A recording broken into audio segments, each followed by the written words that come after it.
السلام عليكم ورحمة الله وبركاته. ازيكم عاملين ايه؟ وفيديو جديد من قناتكم قناة الكابتن. قبل بداية الفيديو ما تنسوش تضغطوا على زر اللايك وتشتركوا في القناة فضلا وليس امرا عشان يوصلكم كل الحلقات الجديدة والمميزة، وكمان ما تنسوش تصلوا على سيدنا محمد صلى الله عليه وسلم. هنتعرف النهاردة على موعد مباراة الزمالك القادمة امام بتروجيت في الجولة السابعة من الدوري المصري 2025، وهنتعرف كمان على القنوات الناقلة. يستعد نادي الزمالك لخوض مواجهة قوية امام نادي بتروجيت في إطار الجولة السابعة في المرحلة الثانية من حسم اللقب، وتعد هذه المواجهة فرصة مهمة جدا للزمالك عشان يعوض خسارته الأخيرة أمام نادي بيراميدز، وكمان يرجع نادي الزمالك لسكة الانتصارات قبل خوض نهائي كأس مصر أمام نفس النادي اللي خسر منه اللي هو نادي بيراميدز.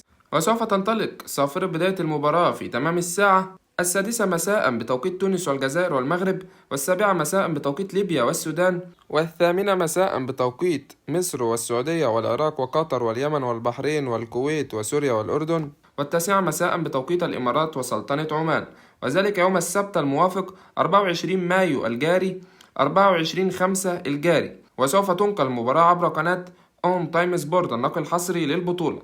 وما تنسوش تتوقعوا نتيجة المباراة في الكومنتات، وكان معاكم الكابتن، واشوفكم في فيديو جديد. مع السلامة.